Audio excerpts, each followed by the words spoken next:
नमस्कार साथीहरु, म राजकुमार थापा फेरि पनि एउटा नयाँ भिडियोको साथमा हजुरमाझ उपस्थित भइसकेछु भने तपाईहरु सामान्य जानकारी युट्युब च्यानलमा आइसक्नु भएको छ र सामान्य जानकारी युट्युब च्यानल मार्फत यो भिडियो हेरेर मलाई साथ दिनुहुने तपाईहरु सम्पूर्ण म हार्दिक स्वागत गर्न चाहन्छु। साथीहरु, आजको यो भिडियो मैले बोया माइकको ड्युअल हेड माइक्रोफोनको अनबक्सिङ र यो माइक्रोफोनबाट खिचेको अथवा रेकर्ड गरेको आवाज मैले हजुरमाझ सुनाउन गरेको छु। यो माइकले कतिको आवाज राम्रो रेकर्ड गर्छ त भन्ने कुरा आजको यो भिडियो हेरिसकेपछि हजुरले थाहा पाउन सक्नुहुनेछ। र साथीहरु, यसैबीचमा म हजुरलाई एउटा कुरा के अनुरोध गर्न चाहन्छु भने यदि हजुरले अझसम्म यो सामान्य जानकारी युट्युब च्यानल सब्स्क्राइब गर्नुभएको छैन भने यो भिडियोको मुनि रातो बटनमा एउटा सब्स्क्राइब लेखिएको बटन छ, त्यसमा क्लिक गरेर सब्स्क्राइब गर्नु होला र छेउमा रहेको घण्टीलाई पनि बजाउन चाहिँ नबिर्सनु होला है त। अब लागौं यो बोया माइकको ड्युअल हेड माइक्रोफोनको अनबक्सिङ र यो माइक्रोफोनबाट खिचेको अथवा रेकर्ड गरेको आवाजतर्फ। साथीहरु, यो बोया माइकको ड्युअल हेडको माइक्रोफोनको डब्बा यहाँ हजुरले देख्न सक्नुहुन्छ। ड्युअल हेड अथवा जुन यस्तो जुन छ यो दुईटा एकैसाथमा जोडिएर आउँछ, त्यसैले यसलाई ड्युअल हेड भनिएको हो। यहाँ हजुरले देख्न सक्नुहुन्छ के लेखिएको छ भनेर र के को साथमा यो कम्प्याटिबल छ अथवा के को साथमा यसलाई सपोर्ट गर्छ भन्ने कुरा हजुरले यहाँ देख्न सक्नुहुन्छ। यहाँ तलतिर हेर्नुस्, त्यहाँ के को साथमा यसलाई सपोर्ट गर्छ भनेर लेखिएको छ र माथितिर बोया कम्पनीले र साथमा यहाँ लेखिएको कुरा हजुरले स्पष्टसँग सायद देख्नु भएको होला। त्यही पनि म हजुरले यहाँ पढेर सुनाउँछु। बोया लेखिएको छ र त्यसपछि तलतिर ड्युअल ओमिनी डाइरेक्सनल लाभालियर माइक भनेर लेखिएको छ र त्यसको माथितिर बोया M1 DM भनेर यसको मोडल नम्बर लेखिएको छ र यसको यतापट्टि बाई M1 DM भनेर मोडल नम्बर लेखिएको छ र ड्युअल ओमिनी डाइरेक्सनल लाभालियर माइक भनेर लेखिएको छ र यसको फिचरको बारेमा पछाडिपट्टि भागमा लेखिएको छ। सायद हजुरले देख्न सक्नुहुन्छ, यसलाई पढ्न पनि सायद सक्नुहुन्छ होला। यहाँ यसको फिचरको बारेमा लेखिएको छ र यतापट्टि फेरि यसको मोडल नम्बर लेखिएको छ। अब म यो डब्बा खोलेर देखाउँछु है त।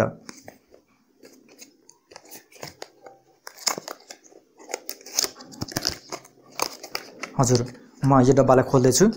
यहाँ हजुरले देख्न सक्नुहुन्छ यो यसको म्यानुअल बुक हो। हरेक सामान किन्दाखेरि यो म्यानुअल बुक आउँछ, सायद हजुरले थाहा पाउनु भएको कुरा हो। यो यसको म्यानुअल बुक हो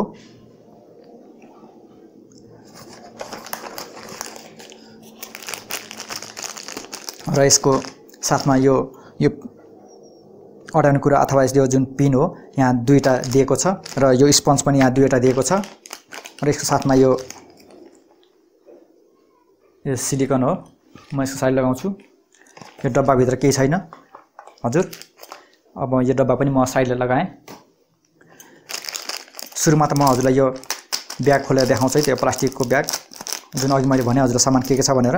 हजुर, यो हजुरले देख्न सक्नुहुन्छ यो पिन हो। मैले अघि भनिहालेँ, यसमा माइक्रोफोन अडाउने र यसमा यो च्यापेर हामीले कपडामा च्यापेर प्रयोग गर्ने यो पिन हो। यो दुईटा दिएको छ। यो आवाजको लागि यो पिनमा स्पिकरको लागि हो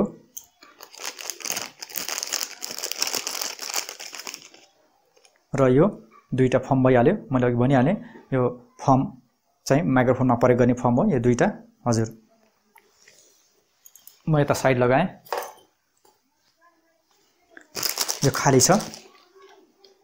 अब मैले यसको यो पाउच अथवा यो थैली खोल्छु है त। हजुर, यो थैलीभित्र केही पनि छैन। हजुर साथीहरु, यहाँ हजुरले देख्न सक्नुहुन्छ कि यो दुईवटा ड्युअल हेड माइक्रोफोन हो। यहाँ एउटा माइक्रोफोन छ र यहाँ चाहिँ अर्को यहाँ भित्रपट्टि हजुर यहाँ माइक्रोफोन छ। जुन अघि मैले फर्म भने यहाँ फर्म लगाएर र यहाँ फर्म लगाएर हामीले यसरी यो माइक्रोफोनलाई युज गर्न सक्छौँ। र यो माइक्रोफोन भनेको चाहिँ mobile, DSLR camera, laptop, voice recorder सबैमा सपोर्ट गर्ने माइक्रोफोन हो। यो 3.5 mm ज्याक, यो हजुरलाई थाहा भएकै कुरा हो। अनि यसमा हामीले चाहिँ यदि हामीले DSLR क्यामेरामा प्रयोग गर्नु पर्यो भने यहाँ ब्याट्री छ।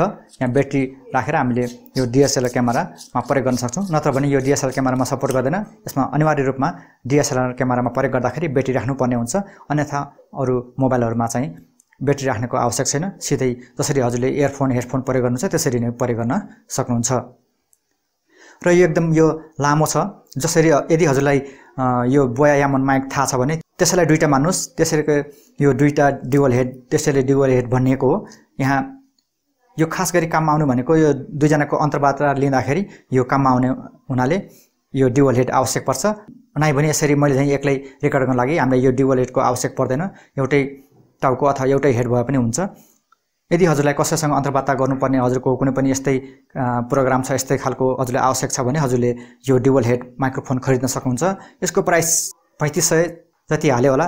यो हरेक ठाउँ अनुसार फरक पर्छ र ठाउँ अनुसार र समय अनुसार यसको प्राइस, यसको मूल्य घटबढ भइरहन्छ। यो कहिले कति पर्छ कहिले कति पर्छ यसलाई ठ्याक्कै भन्न सकिँदैन।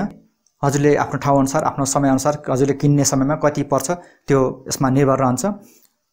साथीले यो बोयाको ड्युअल हेड माइक्रोफोन, अब मैले यो माइक्रोफोनबाट आवाज रेकर्ड गरेर सुनाउँछु है त। अब हजुरले यसपछि सुन्ने आवाज यो माइक्रोफोनबाट खिचेको अथवा रेकर्ड गरेको हुनेछ। साथीले हजुरले यो जुन आवाज सुनिरहनु भएको छ त्यही अघिको बोया ड्युअल हेड माइक्रोफोनको हो। मैले अहिले एउटाबाट रेकर्ड गरिरहेको छु। अब म फेरि अर्कोबाट रेकर्ड गर्छु है त। यो आवाज मैले फेरि अहिले अर्कोबाट रेकर्ड गरेको छु। आवाज कस्तो आएको छ मलाई कमेन्ट सेक्सनमा चाहिँ भन्न नबिर्स्नु होला। अघिकै मैले जुन हजुरलाई देखाएर रेकर्ड गरिरहेको छु यो आवाज अघिकै ड्युअल हेड बोया माइकको हो। यो आवाज कस्तो छ मलाई कमेन्ट सेक्सनमा आफ्नो प्रतिक्रिया राख्न नबिर्स्नु होला। यदि हजुरलाई यो आवश्यक छ भने हजुरले किन्न पनि सक्नुहुन्छ र अन्तर्वार्ताको प्रोग्राम हजुरले यो ड्युअल हेड माइक्रोफोनबाट चलाउन सक्नुहुन्छ। हस्त साथी, आजको यो भिडियो अहिलेलाई यति नै। हजुरले आफ्नो अमूल्य समय निकालेर यो भिडियो यहाँसम्म हेरेर मलाई साथ दिनुभएकोमा म हजुरप्रति आभारी छु। यो भिडियोको बारेमा हजुरको मनमा कुनै पनि सुझाव सल्लाहहरू छन् भने आफ्ना सृजनशील अनुहार चलाएर आफ्नो मनको कुरा राख्न पनि नबिर्स्नु होला भन्दै आजको यो भिडियोबाट अहिलेलाई ओझेलमा पर्न चाहन्छु। हस्त, जय नेपाल।